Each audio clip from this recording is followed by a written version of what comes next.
जय हिंद फ्रेंड्स। तो आज का हमारा मॉडर्न हिस्ट्री में जो टॉपिक है वो है भारतीय राष्ट्रीय कांग्रेस। मॉडर्न हिस्ट्री के शॉर्ट नोट्स जो यूपीपीसीएस 1 संकल्प से सिद्धि के पेड बैच के हैं। तो आइए इसमें हम देखते हैं, शॉर्ट नोट्स हैं ये। तो इसको हम देखते हैं भारतीय राष्ट्रीय कांग्रेस से। इसकी जो स्थापना है वो 1885 ईस्वी में A.O. ह्यूम द्वारा की गई थी और यह अवकाश प्राप्त अंग्रेज अधिकारी थे। इसका पहला अधिवेशन 28 से 30 दिसंबर 1885 ईस्वी को बम्बई स्थित गोकुलदास तेजपाल संस्कृत कॉलेज में आयोजित किया गया था। इस अधिवेशन में कुल 72 प्रतिनिधियों ने भाग लिया था। इस अधिवेशन में क्या हुआ था? तो इस अधिवेशन में कुल 72 प्रतिनिधियों ने भाग लिया था। इस अधिवेशन में कुल 72 प्रतिनिधियों ने भाग लिया था। भारतीय राष्ट्रीय कांग्रेस के पहले अधिवेशन की अध्यक्षता विमलेश चंद्र बनर्जी ने की थी। A.O. ह्यूम जो थे इसके प्रथम महासचिव थे।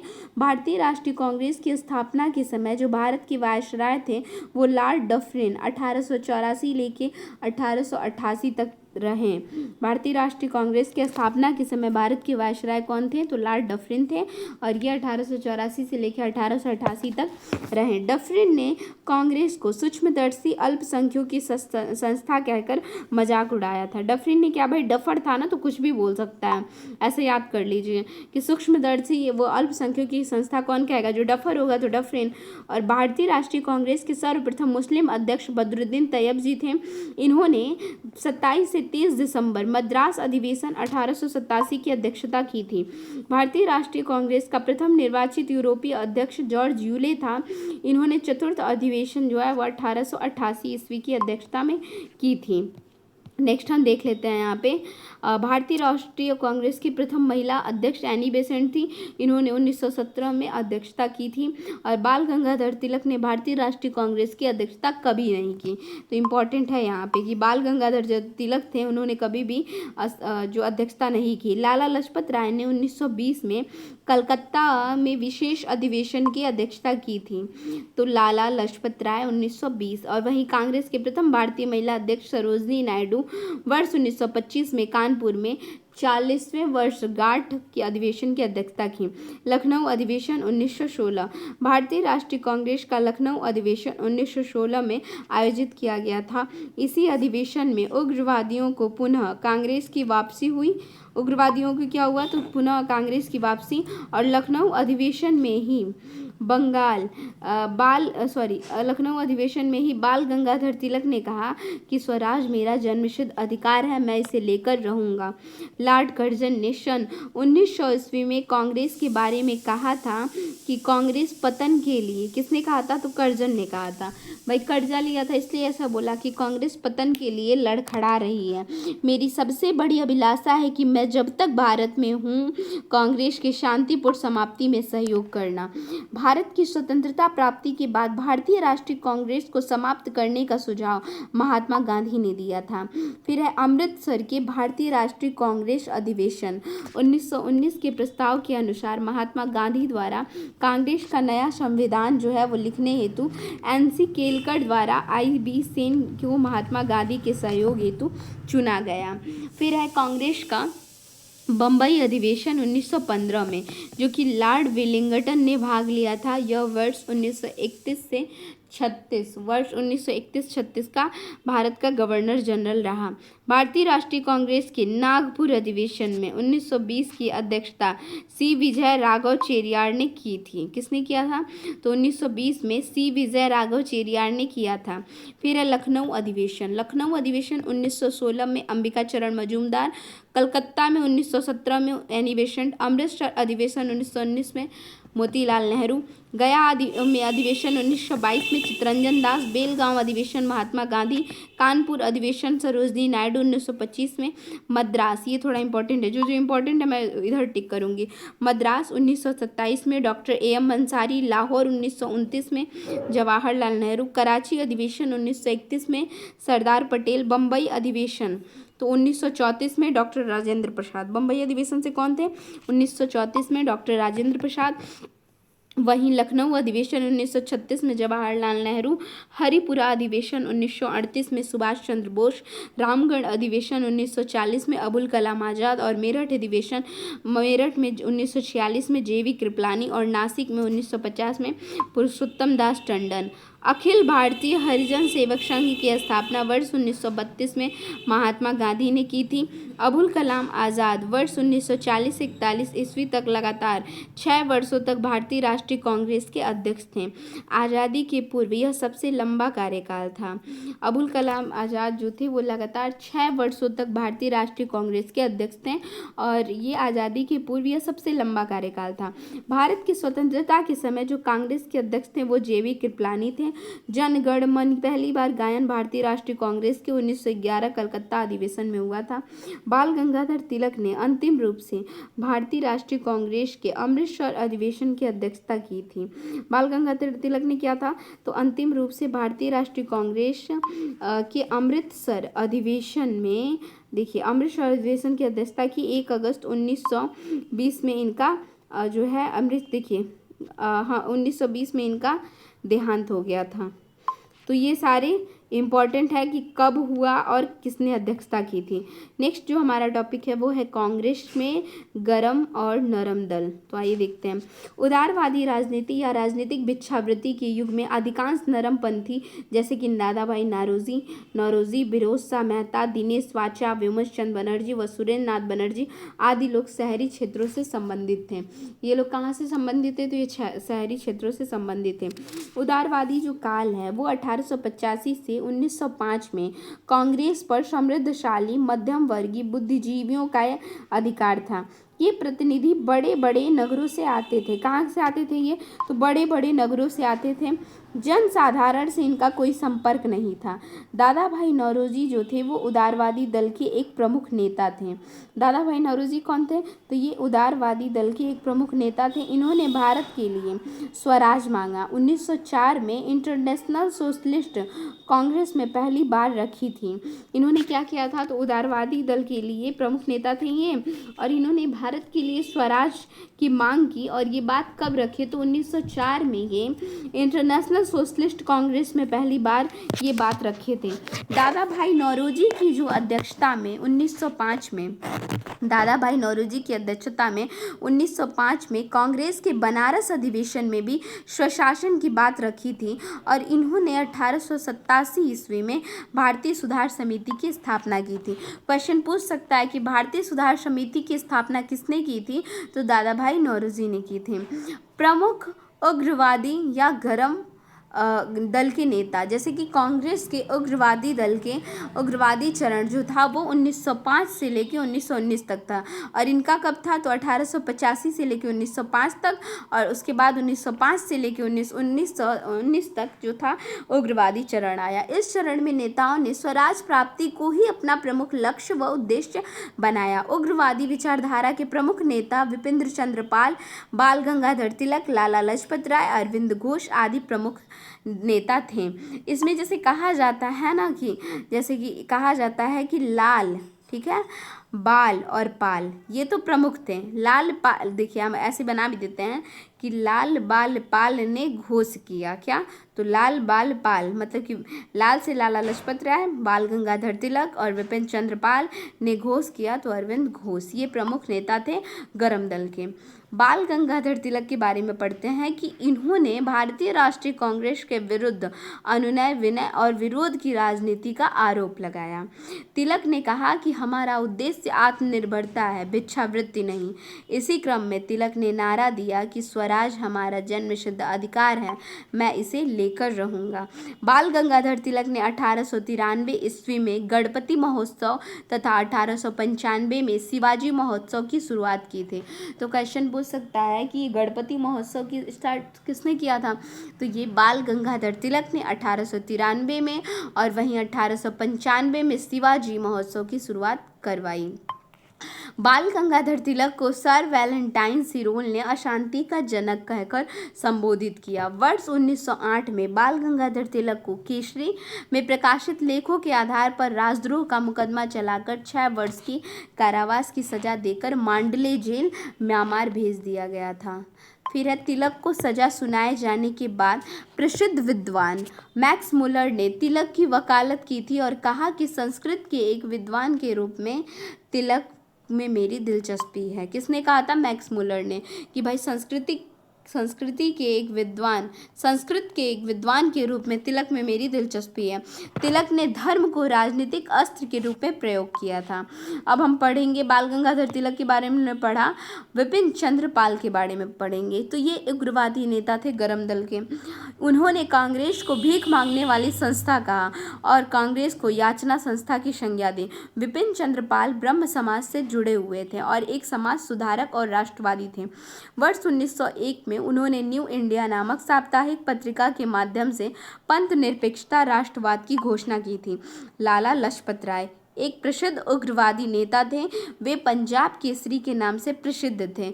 उन्होंने इटली के क्रांतिकारी मैज़िनी को राजनीतिक गुरु माना था। तो लाला लाजपत राय ने किसे अपना राजनीतिक गुरु माना था? तो मैज़िनी को इन्होंने राजनीतिक गुरु माना था। इन्होंने मैज़िनी की रचना द ड्यूटीज ऑफ मैन को उर्दू में भी अनुवाद किया। भगवान श्री कृष्ण, शिवाजी, स्वामी दयानंद सरस्वती आदि की जीवनी भी इन्होंने लिखी थी। इनकी प्रसिद्ध रचनाएं जो थी unhappy India, the story of my deportation आदि हैं। अब उसके बाद आया भारत में क्रांतिकारी आंदोलन। इसके बारे में पढ़ेंगे, भारत में क्रांतिकारी आंदोलन। तो देखिए अभिनव भारत सोसाइटी, आइए पढ़ते हैं कि अभिनव भारत सोसाइटी तो विनय दामोदर सावरकर द्वारा 1899 ईस्वी में स्थापित मित्र मेला ही वर्ष 1904 ईस्वी में अभिनव भारत सोसाइटी में परिवर्तित हो गया। इसको महाराष्ट्र नासिक में संगठित किया गया और इसकी स्थापना अंग्रेजों के विरोध में की गई थी। विनायक दामोदर सावरकर ने भारत का स्वतंत्रता संग्राम 1857 नामक पुस्तक लिखा और 28 सितंबर 1906 को मैज़िनी की जीवनी को पूरा किया। एक बार और देख लेते हैं कि अभिनव भारत सोसाइटी जो है वो किसके द्वारा इसको स्थापित किया गया? तो विनायक दामोदर सावरकर द्वारा 1899 ईस्वी में स्थापित किया गया। मित्र मेला ही जो है वर्ष 1904 में अभिनव भारत जो है वो सोसाइटी में परिवर्तित हुआ था। मित्र मेला जो था वो अभिनव भारत सोसाइटी में 1904 में परिवर्तित हुआ था। इसको जो है महाराष्ट्र नासिक में संगठित किया गया। इसकी स्थापना अंग्रेजों के विरुद्ध में की गई थी और विनायक दामोदरकर जो थे दामोदर सावरकर ने भारत का स्वतंत्रता संग्राम 1857 नामक पुस्तक लिखी और 28 सितंबर 1906 को मैज़िनी की जीवनी को पूरा किया। युगांतर पार्टी देख लेते हैं। इसकी जो स्थापना है 1906 में हुई थी। युग जो है छाया हुआ है 1906 में। इस पार्टी का जो नेतृत्व था वो जतीन्द्रनाथ मुखर्जी ने किया, जो कि बंगाल के एक क्रांतिकारी थे। ये बाघा जतीन के नाम से जाने जाते थे। नेक्स्ट अब हम देखेंगे अनुशीलन समिति। अनुशीलन समिति की स्थापना वर्ष 1902 में कलकत्ता में प्रथम नाथ मित्र ने की थी। किसने की थी? अनुशीलन समिति की जो स्थापना है वो 1902 में कलकत्ता में प्रथम नाथ मित्र ने की थी। पटना में इसकी शाखा स्थापना वर्ष 1913 में सचिंद्रनाथ सान्याल ने की थी। अलीपुर षड्यंत्र, यह 1908 में ब्रिटिश सरकार के खिलाफ आयोजित एक आपराधिक मामला था। अलीपुर षड्यंत्र में क्या था कि यह 1908 में ब्रिटिश सरकार के खिलाफ आयोजित एक आपराधिक मामला था। इसमें अरविंद घोष और उनके भाई बारेंद्र घोष को सत्येंद्रनाथ बोस सहित 30 से ज़्यादा लोगों पर मुकदमा चला। अर्थात एक बार और देखते हैं कि अलीपुर षड्यंत्र के बारे में। तो पहले तो ये कब हुआ था, एक कैसा मामला था? तो 1960 का ये मामला है और किसके खिलाफ था? तो ये ब्रिटिश सरकार के खिलाफ एक आपराधिक मामला था, जिसमें ये हुआ था ना कि जो अरविंद घोष थे, ठीक है, और उनके एक भाई थे जिनका नाम था बरेंद्र घोष, तथा जो सुरेंद्रनाथ बोस हैं, मतलब दो घोष, मतलब अरविंद घोष और बरेंद्र घोष, और एक हैं सत्येंद्रनाथ बोस। इसमें इसके मतलब साथ ही 30 से ज़्यादा लोगों पर मुकदमा चला था। इस मामले में चित्तरंजन दास ने अरविंद घोष का बचाव कर लिया था। नेक्स्ट है हिंदुस्तान रिपब्लिकन एसोसिएशन। तो इस संगठन की जो स्थापना है वो अक्टूबर 1924 ईस्वी में हुई थी। भाई अगर हिंदुस्तान में रिपब्लिक डे पे एसओ को बुलाना है अतिथि के रूप में, ठीक है, तो उसे 26 जनवरी के 2 दिन पहले ही कहना पड़ेगा, अर्थात 24 को ही कहना पड़ेगा, तो 1924 पकड़ लीजिए यहाँ से। उसकी कान में खबर देनी होगी, तो मतलब कानपुर में हुई थी हिंदुस्तान रिपब्लिक एसोसिएशन। इसके संस्थापकों में सचिंद्र सान्याल, रामप्रसाद बिस्मिल, योगेश चटर्जी और चंद्रशेखर आजाद आदि थे। इसकी शाखाएं जो है बंगाल, बिहार, उत्तर प्रदेश, पंजाब आदि प्रांतों में स्थापित की गई थी। काकोरी कांड, काकोरी ट्रेन एक्शन। 9 अगस्त 1925 को सहारनपुर लखनऊ लाइन पर काकोरी नामक स्थान पर 8 डाउन ट्रेन की सफलतापूर्वक लूट लिया गया था। कब हुआ था? तो 9 अगस्त 1925 को कहाँ पे? सहारनपुर लखनऊ लाइन पर काकोरी नामक स्थान पर 8 डाउन ट्रेन को सफलतापूर्वक लूट लिया गया था। गिरफ्तार क्रांतिकारियों पर काकोरी षड्यंत्र के महत्व मुकदमा चलाया गया था। इस कांड में रामप्रसाद बिस्मिल, अशफाक उल्ला खां, रोशन सिंह और राजेंद्र लाहिड़ी को क्रमशः गोरखपुर, फैजाबाद, नैनी तथा गोंडा में फांसी दे दी गई।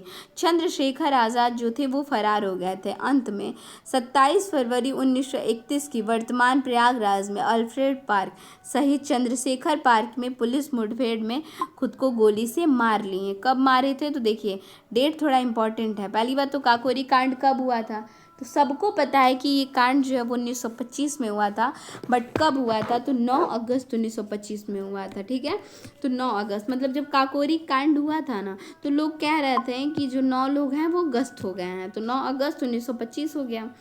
और वही जो अल्फ्रेड पार्क में चंद्रशेखर आज़ाद ने खुद को गोली से उड़ाया था, वो जो है किस्सा वो 27 फरवरी 1931 को हुआ था, जो कि वर्तमान में प्रयागराज में अल्फ्रेड पार्क में हुआ था। ये कानपुर षड्यंत्र केस।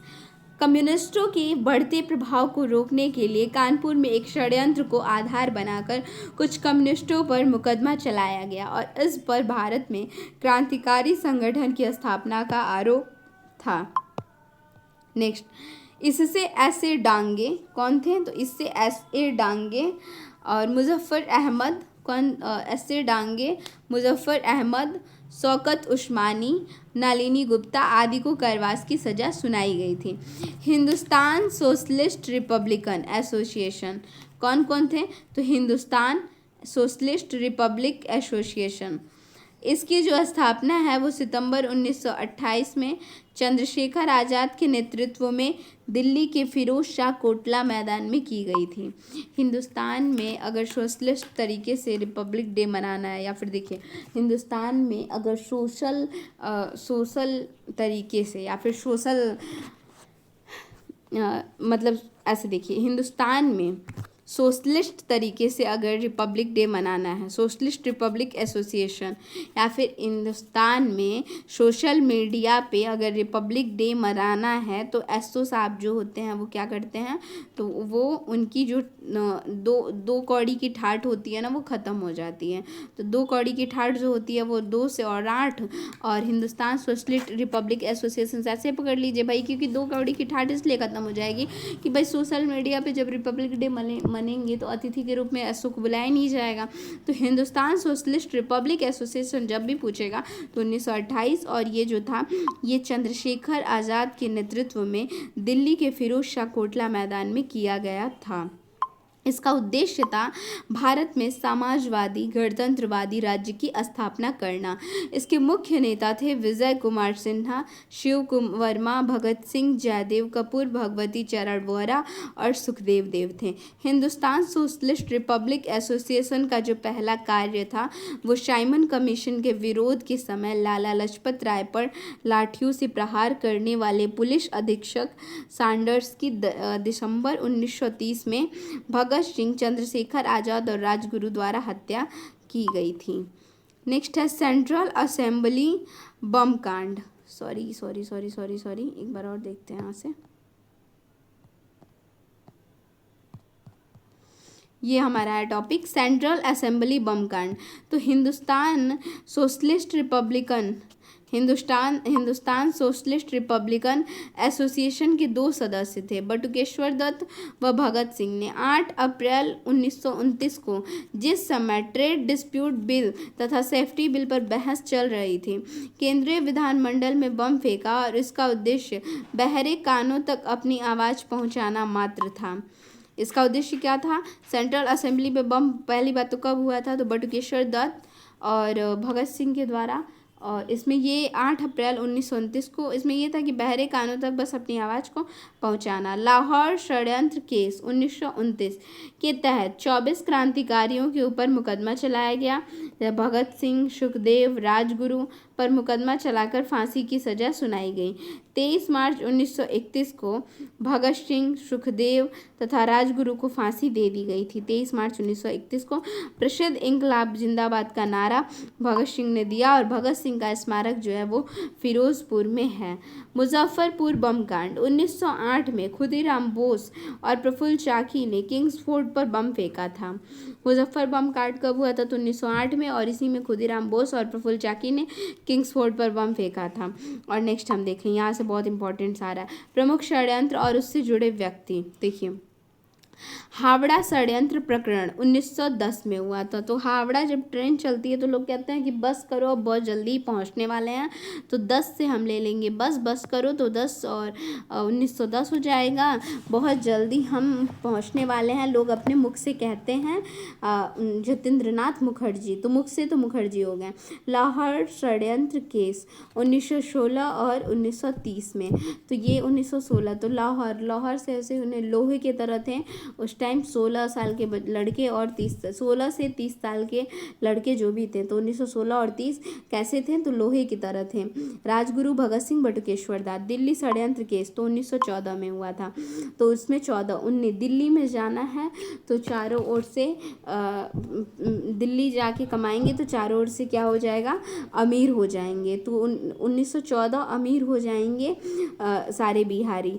तो मास्टर अमीर चंद और अवध बिहारी। अलीपुर षड्यंत्र केस 1908, तो अलीपुर में ना जो होता है जबकि षड्यंत्र चलती है तो जो होता है ना, लोग ठाठ से ना घोष करते हैं कि भाई अली की घोष करो, तो अरविंद घोष। काकोरी षड्यंत्र केस 1925, राम प्रसाद बिस्मिल, राजेंद्र लाहड़ी, रोशन सिंह।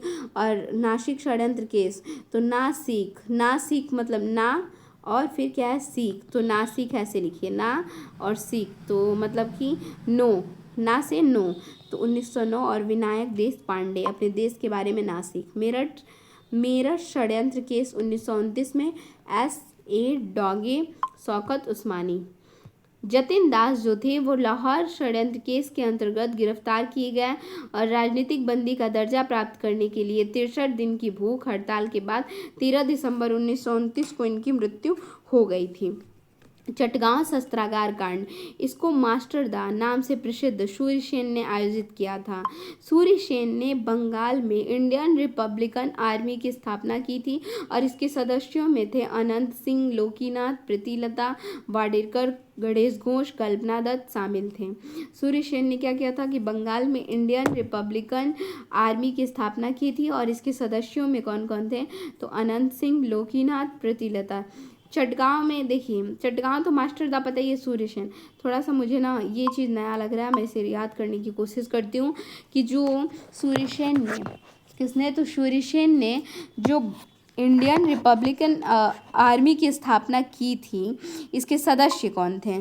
तो देखिए, सूर्यसेन ने इंडिया में रिपब्लिक आर्मी बनाया, मतलब इंडिया में रिपब्लिक डे पे एक आर्मी बुलाया और उसमें अनंत नाथ थे, अनंत सिंह और अनंत नाथ थे, जिनके प्रति मतलब प्रीतिलता वाडेकर, जिनके प्रति सब घोष कर रहे थे। और उसमें क्या हुआ था? तो कल्पना दत्त, और या फिर याद कर लीजिए, सब घोष कर रहे थे और लोग दांत तले उंगली दबा के देख रहे थे। तो अनंत सिंह, लोकीनाथ, प्रीतिलता वाडेकर, गणेश घोष और कल्पना दत्त शामिल थे। 18 अप्रैल 1930 को सूर्यसेन ने इंडियन रिपब्लिकन सदस्यों के साथ चटगांव शस्त्रागार पर आक्रमण किया था। नौजवान भारत सभा, इसकी स्थापना वर्ष 1924 में लाहौर में सरदार भगत सिंह, छबिल दास, यशपाल, रामचंद्र, भगवती चरण वोहरा ने किया था। तो देखिए, इसमें भी हम रिलेट कर देते हैं, जैसे कि नौजवान भारत वर्ष, नौजवान कौन है? तो भारत का हर 24 साल का लड़का नौजवान है और ये लाहौर में हुआ था। तो भाई नौजवान है, भगत सिंह जो थे ना वो नौजवान थे क्योंकि वो थोड़े से छबीले टाइप के थे और उनके पास इतने यश थे कि और राम जी भी तो नौजवान थे। भगवती चरण वोहरा, और जो लोग भगवती का पूजा प्रार्थना करते हैं वो हमेशा नौजवान रहते हैं। भगवती चरण वोहरा, इसका उद्देश्य भारत में मजदूर एवं किसानों का राज्य स्थापित करना। अंबिका चरण ने भी इसमें शामिल हुए। फरवरी 1932 में बीना दास ने दीक्षांत समारोह के दौरान उपाधि ग्रहण करते समय अंग्रेज कुलाधिपति गवर्नर पर गोली चला दी थी। कब? तो फरवरी 1932 में किसने चला दी थी? तो बीना दास ने। किसने? बीना दास ने दीक्षांत समारोह के दौरान उपाधि ग्रहण करते समय अंग्रेज कुलाधिपति गवर्नर पर गोली चलाई। दिसंबर 1931 में सुनीति चौधरी तथा शांति घोष ने। किसने? तो सुनीति चौधरी और शांति घोष ने गोली मारकर एक जिलाधिकारी की हत्या कर दी थी। गोली मारकर क्या किया था? तो एक जिलाधिकारी की हत्या कर दी थी। 12 जनवरी 1924 को कलकत्ता में गोपीनाथ साहा ने कलकत्ता के क्रूर पुलिस कमिश्नर चार्ल्स टेंगॉर्ड की हत्या का असफल प्रयास किया था। तो यहाँ पे हमने बहुत सा टॉपिक कवर किया। नेक्स्ट टॉपिक हम नेक्स्ट वीडियो में कवर करेंगे। Thanks for watching.